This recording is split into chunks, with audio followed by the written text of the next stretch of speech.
누구보다 성실한 가장이었으며 다정한 남편이고 아버지였던 50대 남성 이 씨. 그는 3개월 전 뇌출혈로 쓰러진 후 아직까지 깨어나지 못하고 있습니다. 응급수술로 고비는 넘겼으나 지금까지 의식을 회복하지 못했고 식사는 물론 눈도 가누지 못하고 있는데요. 아픈 그의 곁을 지킨 이는 바로 아내 윤 씨였습니다. 윤 씨는 생업도 마다하고 남편의 병간호에만 매달렸는데요. 그러다 보니 병원비가 문제였습니다. 수술비와 입원비로 병원비는 눈덩이처럼 불어났지만 경제적으로 빠듯했던 윤 씨는 당장 여윳돈이 없었던 것입니다.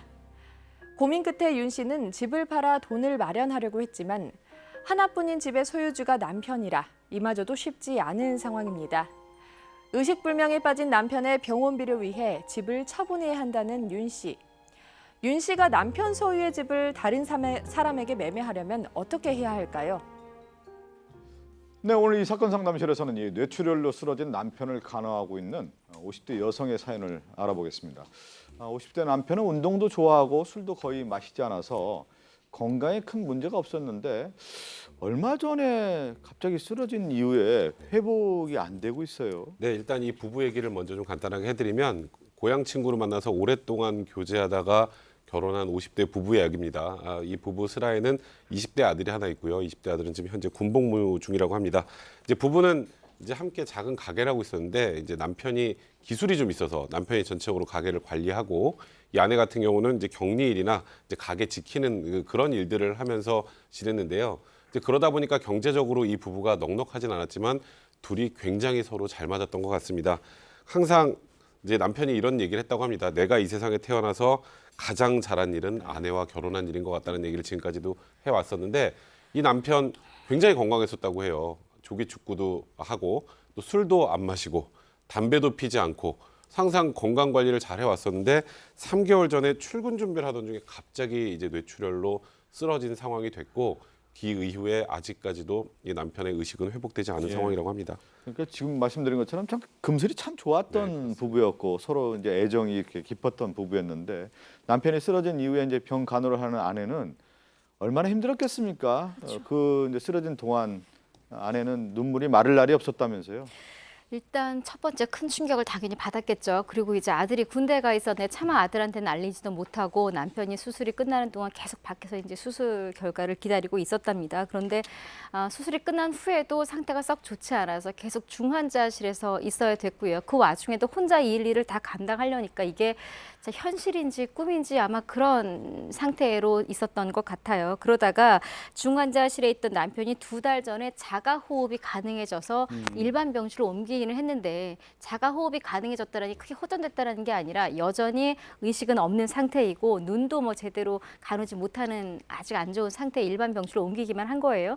뒤늦게 이제 군인이나 아들도 이 소식을 알게 돼서 충격을 받았는데 일단 남편을 간호해야 되니까 돈도 많이 들지만 또 시간이 필요하잖아요. 그러다 보니까 현재 아내는 가게 일도 접고 그러니까 다 일을 관두고 남편 옆에서 남편을 지키고 있는 상황입니다. 사실 이제 남편이 이렇게 이제 중심으로 이제 돈을 벌었는데 쓰러지고 나면 돈이라고 하는 것을 봤을 때 병원비도 많이 들어가고 또 생활을 해야 되지 않습니까? 여윳돈이 없는 상황이라고 하면 경제적으로 상당히 힘들 수밖에 없는 상황이죠. 그러니까 이게 수술비나 입원비 이런 게 굉장히 많이 들지 않습니까? 네. 그런데 이분이 아마 가게를 하고 있는 거는 남편의 기술을 의존하는 그런 가게인 것 같아요.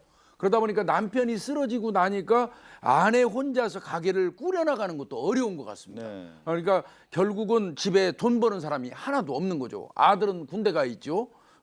그래서 이제 이 병원비 때문에 고민을 하다가 결국은 남편 명의로 돼 있는 집을 팔기로 한 것 같습니다. 네네. 그래서 금매로 집을 내놨더니 집 사겠다는 사람이 나타났어요.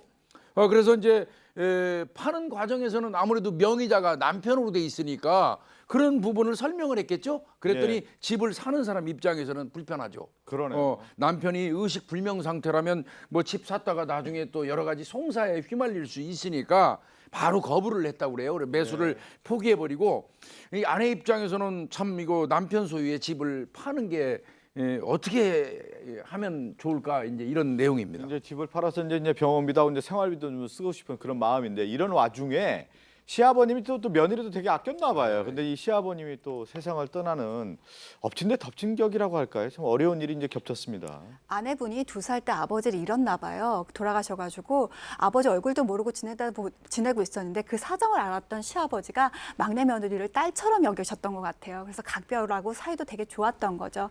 근데 시아버지한테는 이제 노안하고 또 거기다 병원까지 있었던 건데 막내 아들이 또 이렇게 병을 앓다 보니까 갑자기 확 나빠진 겁니다. 그러면서 얼마 전에 세상을 떠났습니다. 그래서 아내의 슬픔은 더더욱 커졌는데요.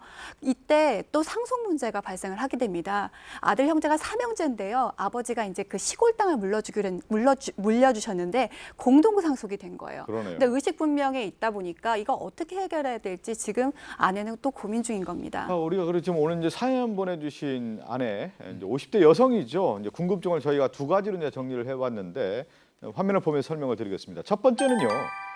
지금 말씀드린 대로 남편의 병원비 마련이 급해서 집을 처분하고 싶은데 이 처분이 가능할 건가에 대한 질문이고요. 두 번째는 시아버지의 상속 분할은 어떻게 해야 하나. 남편이 지금 병석에 누워 있는 상황에서 상속 분할 문제까지 두 가지 질문을 해주셨는데 첫 번째부터 좀 살펴보죠. 남편 명의로 되어 있는 아파트를 아내가 처분할 수가 있습니까? 이거는 이론과 현실의 차이 때문에 쉽진 않습니다. 그러니까 현실적으로는 예를 들어서 제가 부동산 매수인이에요. 예. 남편 명의잖아요. 남편 명의의 부동산을 아내가 파는 게 이거는 일상가사의 대리를 벗어납니다. 일단 집을 팔아버리는 건. 근데 물론 지금 병원비 마련이나 이런 걸 위해서 팔려고 하는데 물론 남편이 나중에 깨어난다면 동의하겠죠. 이런 상황이면. 하지만 사는 사람 입장에서 불안하거든요. 무권대리가 될 수 있으니까.